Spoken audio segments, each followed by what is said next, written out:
Doesn't help that I have my, there we go. Hold on.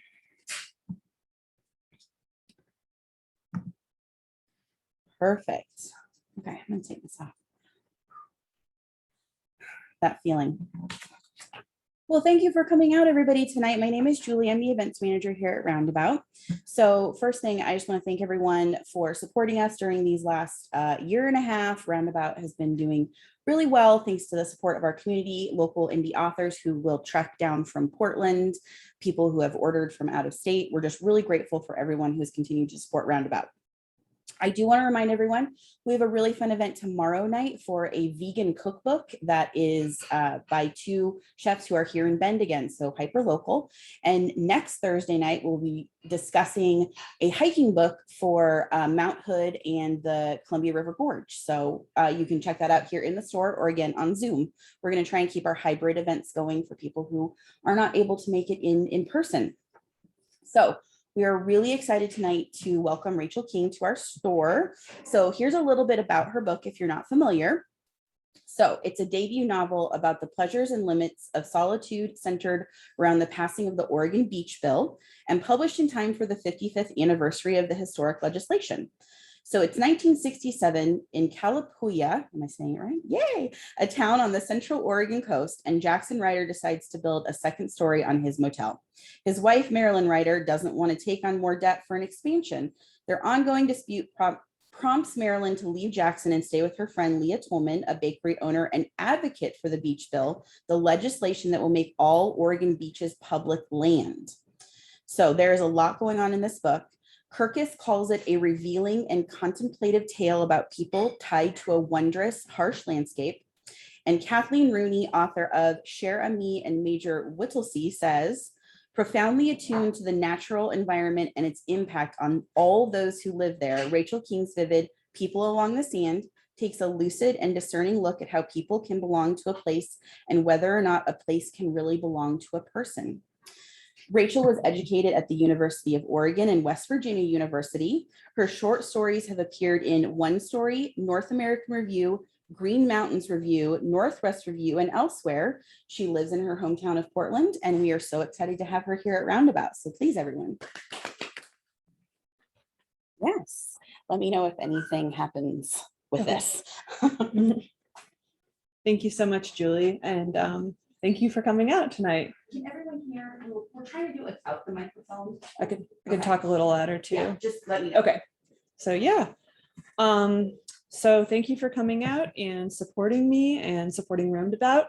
I'm going to read for about 15 or 20 minutes and then take some questions from Julie or anyone in the audience. So I guess what you need to know is that Marilyn and Jackson are married and they own a motel called The Wave. Marilyn has left at this point in the novel. She's back briefly because her son has just found out that a friend of his died and he ran away from home. So she has come back to try to look for him. Marilyn's friend who she's staying with is Leah, as you heard in the description. And I think that's all you need to know. So here we go. Marilyn had heard of Tim's disappearance on Monday afternoon. Leah had answered the call from Jackson. Marilyn accepted the phone reluctantly. Maybe Jackson hadn't told Tim about Carl, and she and Jackson have another confrontation over that. When he told her Tim was missing, she sucked in her breath. For how long, she asked. Jackson clicked his tongue. About 48 hours, I think, he said. About 48 hours, Marilyn repeated. You think? She hadn't forgiven him for that, even after she'd seen his cast and heard the story. He'd been home 12 hours before he noticed Tim's absence, 24 before he worried, and another full day before he called her. All that was unforgivable. They'd alerted police from Newport to Coos Bay, from Florence to Eugene, and as far as Brookings, Astoria, Salem, and Portland, no one had seen him. Hello, Marilyn. Marilyn looked up. She dropped the dirt from a clenched hand. A tall, heavy-set woman stood at her side. Hello, Clara, she said. How are you? Marilyn brushed her hands together. Fine, she said, just heading on a walk. Enjoy. As Clara smiled, her cheeks dimpled. Marilyn picked up her tea from the windowsill and walked past her. Clara was a pleasant woman, a wealthy doctor, one of their only foreign guests, an annual visitor from England. It was so difficult to talk to the regulars this year. She was headed on a walk. Is that what she said? Well, she better walk then. The noise inside the new units grew louder as she passed them. She brushed her free hand against her skirt and held it up and studied the fingernails. Dirt remained in them. Scratches crisscrossed her palm. She'd been doing yard work for Leah that summer, mowing grass, planting tomatoes and seedlings, trimming the rhododendrons after the flowers wilted, digging up the roots of the blackberry bushes encroaching from a neighboring yard. It was the least she could do. Marilyn felt as though she owed Leah so much. Leah, she knew, didn't view it like that. You work, Leah had said, and I pay you. And when Marilyn suggested that Leah might prefer to live alone, Leah had said that she spent enough time alone baking, that she liked to have the option to be around someone while at home. Despite Leah's protests, Marilyn felt her own unsettled life a burden on her friend. Marilyn placed one hand on top of the bench, looked at the ocean, and sipped. The low sun shone through patches of clouds that darkened orange and pink rays.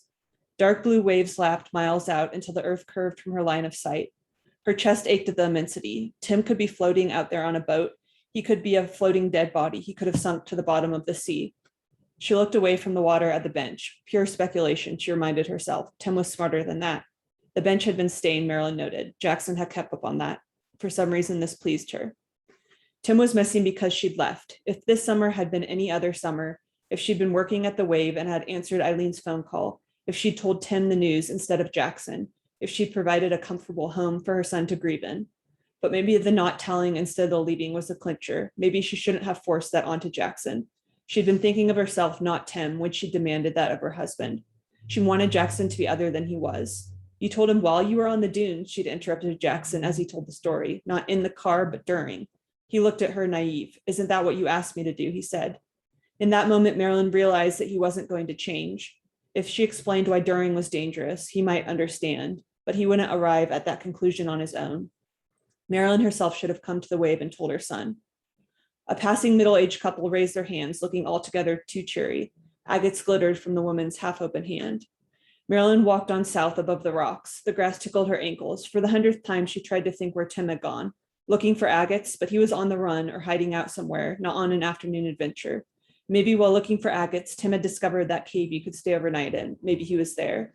Now that she had a destination, she stopped meandering. She set her mug in a rock crevice, held up her skirt, and glided. Her running posture looked like Tim's. No one could reach their 40s without regret, Marilyn thought, although to hear Leah speak, you wouldn't think she had any. No, Marilyn corrected herself. Leah regretted drifting away from her dad. She'd wanted to search out her mother's family. Did she regret not having kids? Leah never mentioned it. Marilyn couldn't imagine not regretting that. She'd wanted at least 2, maybe 3 or 4. Jackson hadn't been opposed. Raising them near the sea had seemed healthier than raising them near a mill. She'd wanted to teach them work by having them help run the motel. And then after Tim's birth, she couldn't get pregnant again. By the time he was 5, she'd given up. She and Jackson had sex less and less, mainly because of her avoidance. Sex was fine. She enjoyed the pleasure and feeling of closeness, but besides that, what was the point? To her, their family had felt incomplete, but not as incomplete as if they'd never found Tim. Her breath labored, but she kept running. This week, she concentrated only on Tim. She'd stopped worrying about the Nesteka spit and Sandy's finances. She spent hours and too much money driving all over Western Oregon. She prided herself on her work on the beach cause, her freelance accounting, and her thrifty nature, but until Tim was found, she'd suspend all that. All her life, after any major life change or catastrophe, within a day or two, she'd force herself back to business as usual, but not this time. When she saw the mouth of the cave, she sprinted, wheezing, her hair flying. The uneven rocks hindered her. To take a more direct route, she splashed through shallow tide pools. Seaweed grazed the sides of her sandaled feet. She stubbed her toes on barnacles. They bled. She stood above the cave, looking into the mouth where tiny waves lapped. The tide was coming in. She climbed down rocks and stepped into soft sand. The salt water stung her cuts. Every few waves reached the hem of her skirt. She held it up and ducked into the cave and kneeled and crawled forward. The light from outside lit her way. Farther in, the ceiling heightened and she stood. The waves churn and splash outside at a hollow sound. She tried and failed to brush wet sand off her clothes. Tim, she said, Tim. The cave was darkening. She stretched out her hand and walked until she reached a dead end. Then waterfalls cascaded down hard, bumpy walls. Water pooled in her cupped hands. Tim, she said one last time, then set back to rock. Water from wet sand soaked through her skirt onto her underwear. Light outside the cave seemed distant, even as her eyes adjusted to the inner darkness. She fished out a handful of agates from a shallow pool where waterfalls gathered. He wasn't there, and if he'd been there and left, the agates would be gone too. She had no more ideas. Despair returned. She clenched her fingers and threw the agates against the wall. They pinged off and settled in sand.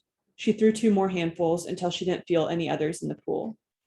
She gathered her knees to her chest and rocked back and forth. She hadn't felt this vulnerable since Tim's disappearance. In front of Leah and Jackson, she remained collected. On her drive, she stuck to the main roads or highways where she felt as though other drivers could vouch for her. Going off somewhere remote alone had seemed like running away. She wanted to find Tim. She didn't want to run away. She leaned her head against a piece of algae on the rock wall, closed her eyes, and slept. When she woke, the churn and splash of the waves sounded close, not hollow. Water hit her toe. She started and stood. Jackson had brought her here when they were newlyweds. The waves reach you but don't cover you, he'd said. They'd entered the cave as the tide was coming in and stayed until it was receding. When the tide touched their toes as they sat against the back wall, he held her. I wouldn't risk hurting you, he'd said. A wave covered Marilyn's foot. Maybe she wasn't at the deepest point. She placed a hand on the back wall and walked alongside it. When it curved into a sidewall, she turned and walked in the other direction. The ground remained firm. Her sandals never sunk into dry sand. It was easier to trust in a life or death situation than in daily life, Marilyn thought. Of course, Jackson didn't want her pulled out by the tide. And if the ocean had pulled her away, he'd have gone too. Everyone valued staying alive. But in daily life, everyone valued different things most. If she moved back to the wave and no longer saw the ocean from the kitchen window, that lack would hurt her every day.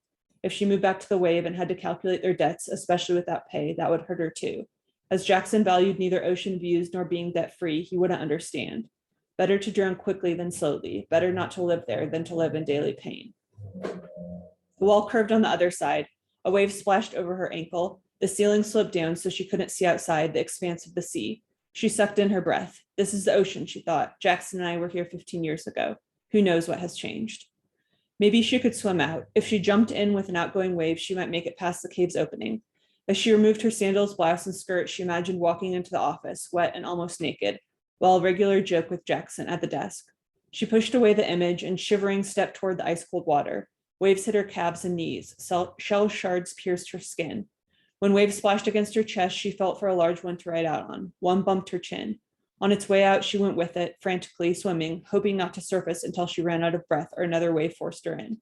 The push of a wave came first, much sooner than expected. She raised herself, hoping to see sky. Instead, she glimpsed something open and dark before her head hit the top of the cave and the wave pushed her back. She braced her arms against rocks so the water's impact wouldn't crush her. She crumpled to sand, then stood to avoid swallowing salt water. A wave hit her thigh. Her head throbbed. The next wave reached Marilyn's waist. Maybe this happened to Tim, she thought. Him trapped here paralyzed her. He would have screamed and clawed at the back wall before the waves grabbed him. If that had happened, she wanted to join him. She wanted her body floating somewhere in the same water as his. It's not time to give up, she reminded herself. The agates were here. No one knew where he was. A wave slapped her shoulder. The water's coldness tightened her chest. She backed against the cave wall, turned and climbed. Never turn your back on the ocean, she'd told Tim. It's unpredictable. Don't trust it. She slipped and fell into water. The current pulled at her. She grabbed sand. She stood and climbed another part of the wall in a corner. This one had tiny natural ledges to hold and step on. She curled there in a high crevice. For extra support, she pushed her hands against the ceiling. How long could she squat in a couple inches of rock? She closed her eyes. The wave swished, gurgled, and crashed. She didn't want to see the proximity of the water. She had no desire to die, but if she had to, hitting her head on a rock and floating out to sea wouldn't be a bad way to go. Droning while conscious seemed less pleasant. She readjusted her hands to push against the walls and thought of her mom and dad. Her mom would be canning overflow from her garden during these weeks of summer, mostly at night to avoid heat. Come late September, she'd arrive at the wave with 24 jars as presents. I don't know why you don't have a garden, she'd say. You have enough room.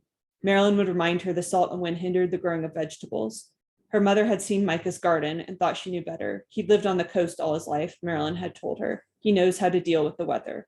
You're going to live here over half your life, her mom had said. I've mastered flowers, Marilyn said. Flowers won't feed you in winter, her mom said.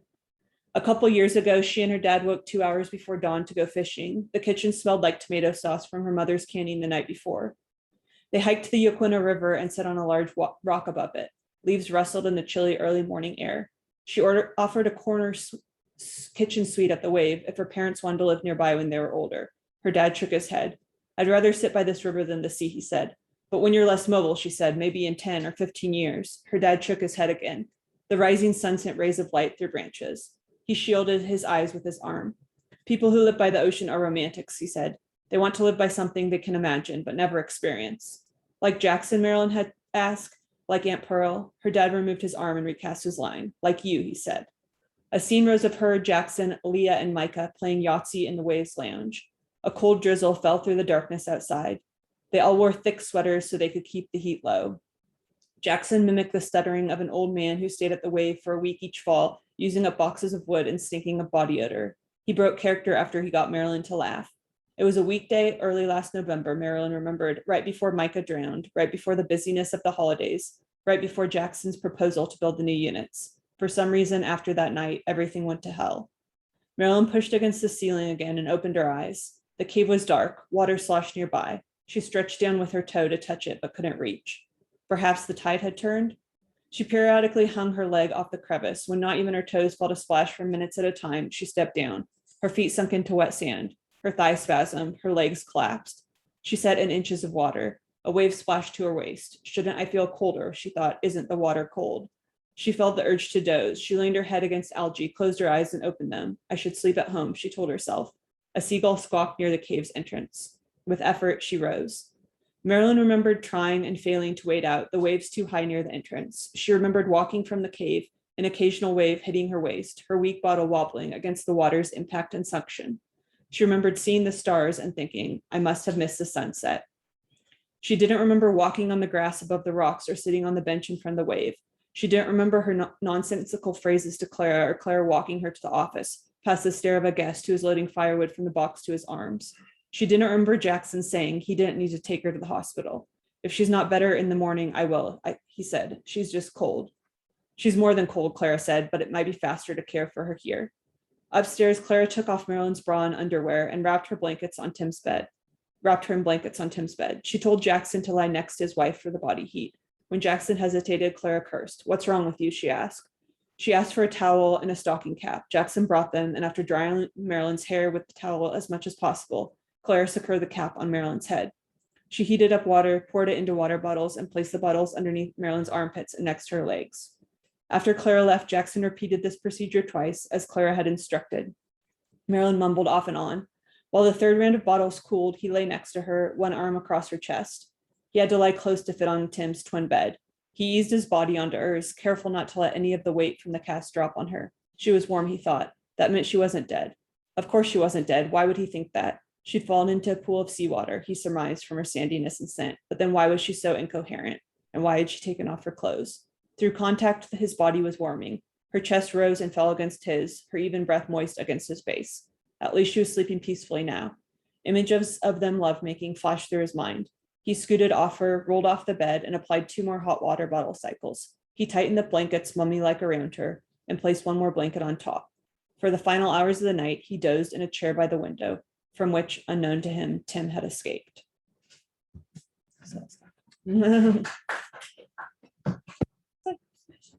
Yeah. Okay, we're good. Okay. All right. So that was a selection, and I can talk more about the book, or can ask questions, or. Well, tell us a little bit more about, your inspiration. So I know a lot of people love the Oregon Post, but what was about maybe the beach build? Well, my first inspiration was just I wrote a short story about a little boy collecting agates while his friend was at war. It was the Vietnam War, and his parents owned a motel. And then a couple months later, I think I'd read more about the beach bill, or I was living on the East Coast at the time. So it was interesting to me how a lot of the beaches there were private, and it was public here. And then I sat down and wrote out the whole plot with the 5 characters and the beach bill. And I thought it was amazing no one had written a novel about the beach bill, because it was such a big deal here and such a big deal growing up. So I was like, I better do it before someone else does. But that was like a long time ago in 2009 when I wrote that summary. So still no one has. So I'm glad glad I was able to get it out there. So yeah, that was a little bit of the inspiration. And the characters, my family went to the Central Oregon coast when I was younger, kind of like Yachats, Florence area. We stayed in a motel there, and we knew someone who owned a private lighthouse. Someone in the story has a private lighthouse.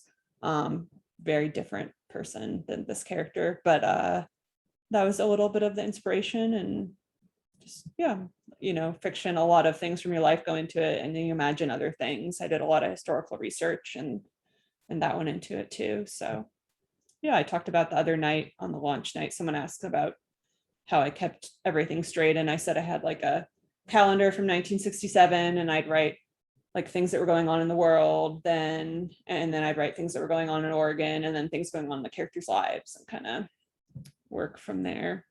So, yeah. So we get a lot of people who watch our Zoom events that are from not the area. Okay. Generally. What is it about the Oregon coast for you? Yeah. That is that like almost undescribable. But like what do you love about the Oregon coast? I think again it was, well, just growing up I loved going there. And then especially like moving away, I realized it was a unique place and I had always thought it was beautiful, but I didn't realize that places like that didn't exist other places, but they don't. So the coast on the east is very different. Even in Maine, it's rocky, but it's like kind of flat rocks, a different kind. And then farther south, it's flat. So the Oregon coast, especially the central Oregon coast, has these beautiful jagged rocks and just captured my imagination.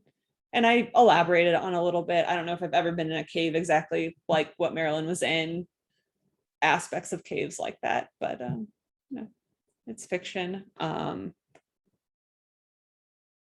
Yeah, I also have a chapter about the dunes in here. It was right before this.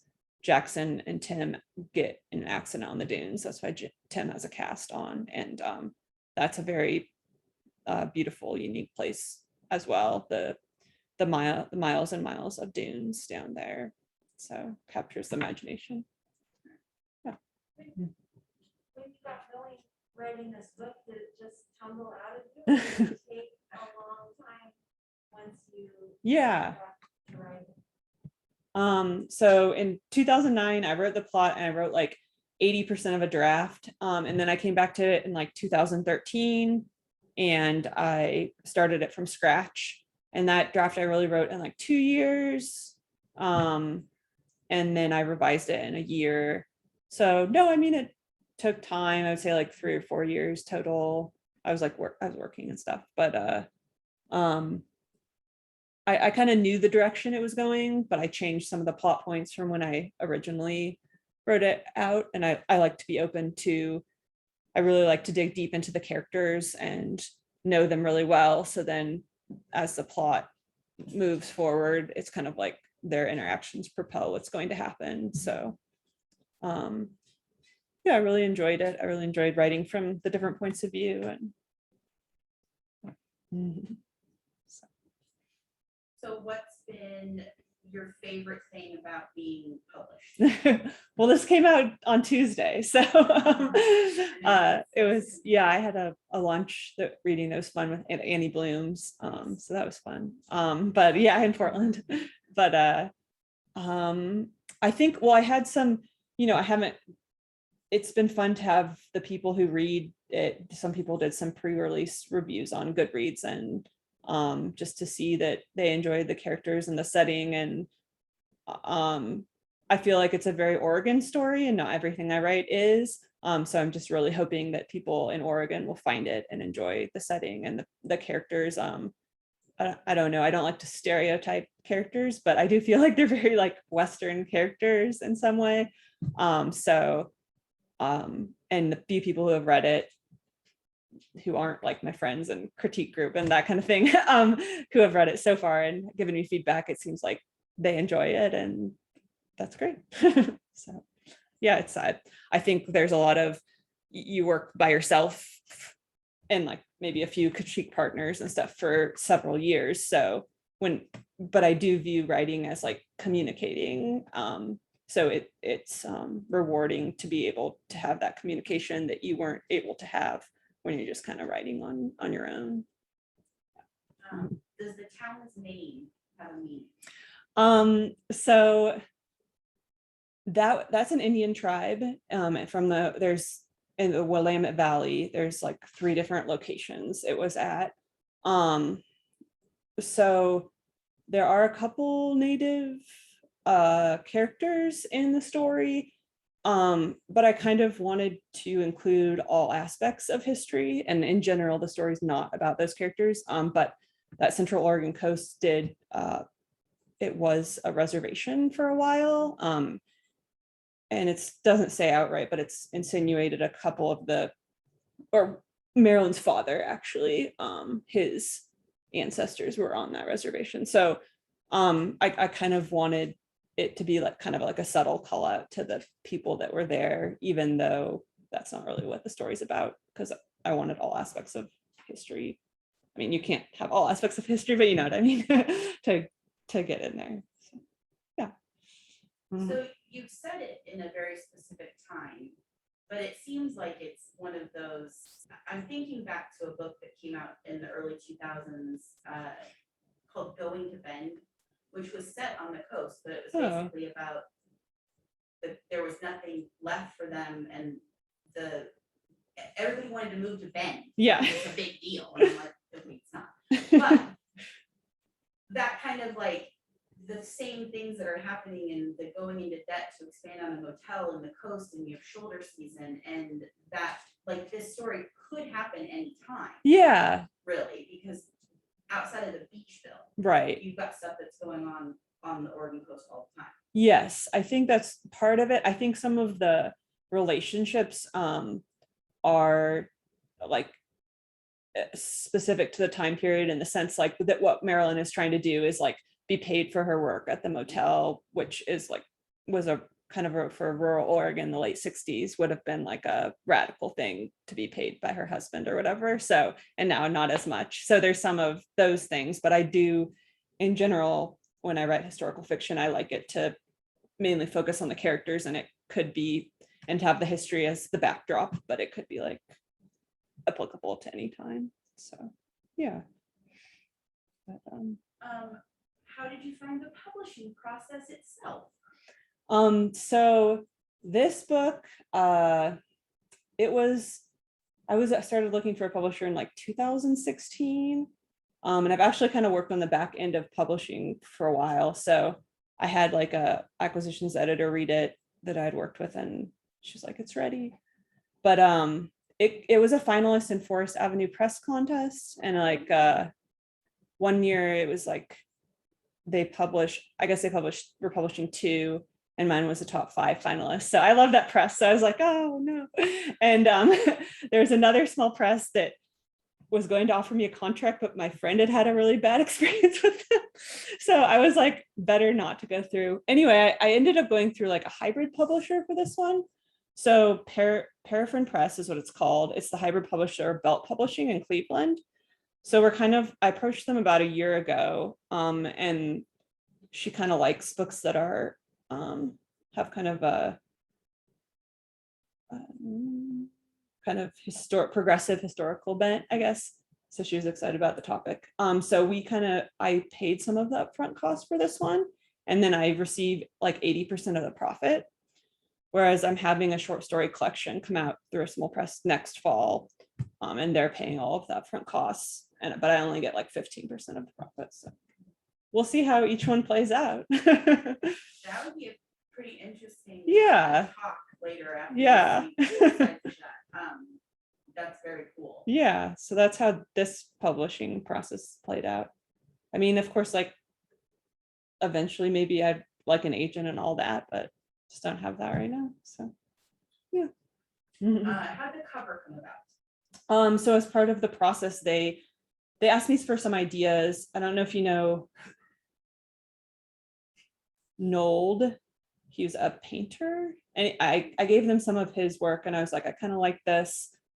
Anyway, the designer gave me 5 options, and then I could pick one option. So. I really like Oh, good. I'm glad you like it. Oh, thanks. Yeah. Yeah, the title comes from a Robert Frost poem, like the people on the stand all stand and look one way. They turn their back on the land. They look at the sea all day. That Robert Frost poem, and I liked it because it just seemed to represent kind of, well, on a basic level, just like the 5 characters, their lives are shifting a little bit, but kind of on a deeper level, I feel like they're all looking at a sea out at the ocean, in the sense that even though they're practical people on some level, they're all kind of dreamers in another level. So that's what the ocean represents to them. I mean, even in the passage I read, Marilyn's looking at the ocean. So. Do you want to tell us a little bit about the story collection that's coming out? Just kind of. Sure. So I don't know your name. I should know everyone's name. There's only 4 people. What's your name? My name? Yeah. Therese. Okay, Therese. I gave her a short story from it. It appeared in the journal One Story a couple years ago. And that story is about a guy who used to be a railway engineer. Now he works at a sausage factory, but when he was a railway engineer, he ran over someone on the tracks. So he's kind of still dealing with it. That's why I said it was an intense story. It might not want to read it right before you go to bed. It's kind of like graphic when he thinks about it. So that's what that story is about. And then all of the characters live in Boulder County, Colorado, and some of them work at the sausage factory and some don't. But it's a linked collection, so it overlaps as you go throughout the characters. They appear in different stories, and yeah. And that one I approached some small presses you can approach without an agent. So I approached West Virginia University Press because they do a lot of place-based fiction, and they do a lot of labor-based books, like Labor, about a year ago. And they wanted me to add a couple stories and do some revision. So I did that. And then they had some reviewers critique it, and then it went to their board and it passed, and I signed a contract last month. So that will come out next fall. So that'll be my first traditionally published book, I guess. But yeah. So would you say that place is a really big inspiration for you, and Yeah. the characters come? Hey, what about the? Like, is it the place first or the characters? Oh, first? I just think they're inseparable. Like it always comes to me, the people and the place that they're at are probably my biggest. Yeah. And is there a connection to Boulder? for you? Well, I lived in Lafayette and Louisville for 3.5 years. So I know that area. And at first I was kind of setting them in Lafayette and Louisville. And then I like in this one, I realized I was kind of making a new town. So I made the names of the towns. I changed the names of towns and kind of made it my own thing, but kept it in Boulder County, towns in Boulder County. So yeah, I lived there, and different places I live have like affected me in different ways. So yeah. So what's next for you? Do you write about? Yeah, my brother here actually read my latest thing, which was I'm not sure if I'm going to revise it all or pursue something with it. I'm kind of at a place where I'm not sure what I'm going to do with it, but it was nice if he's the only person who's read it so far, because he lived in Portland most of his life. So I wanted him to read it, but it is set in Portland, and it's about a woman who's an Uber driver, and her sister is sick. Her sister had been an anorexic when she was a child, and then it comes back in her late 20s. And so it's about her trying to deal with that. So right now it's kind of short, like this, it's about 150 pages or something. So I'm not sure if it needs to be longer or if it's good where it's at. But that's kind of what I'm working on right now. Yeah. So let's see. Well, there's a question I like to ask everybody. Sometimes I warn them, sometimes I don't. Tell us your, maybe in the last year or two, top 3 favorite books you've read. Oh, so the first one that comes to mind is Milkman by Anna Burns, the Irish author. It's set in 1970s Belfast, and it had an interesting story in itself because it was published through a very small press, and then it won the Booker, I think. No, Is that the one they just made into with Jamie Dornan? I don't know. Did they make it into something? It was 2000. It was published in 2018 or something. Maybe it's not that long. Sorry. But it just goes to show you, like, I just feel like there's so many good books being published through small places, and then because this one won a prize, it was picked up by Grey Wolf in the US. And that's when I heard of it. And I just really, I really like it. It's kind of a quirky voice, funny, but like dark, it's dark humor. Really like that book. That one came to mind. I think in the last, this might have been like a little more than that, but I really like the book Nora Webster by Colm Tobin. That is actually in Ireland too. I don't know why in Ireland, but it's a woman in this late 60s, early 70s. Her husband has died and she's in her 40s, and she has 4 kids and she's dealing with that. But I like all of Colm Tobin's stuff. So really liked. Oh, and then I guess one more recent one. What is it called? Is it Empire of Light? Michael Bible's most recent book. Through Melville House. I'm blanking on the title, but it's a very short book too. But it's about a boy who like shoots up a church, and kind of it's told from the perspective of his friend. Ancient Hours is what it's called. Ancient Hours. That was published in 2020, I believe, or yeah. So very good book. It's a very short book, so it kind of shows you short books. It can work. If it works, it works. So yeah. But so. Yeah. Well, I want to thank everybody for being here. Thank you again for coming down. Yeah. And obviously we have books for sale and she will be signing them. And again, I hope to see everybody at another event. So thank you. Thank you so much.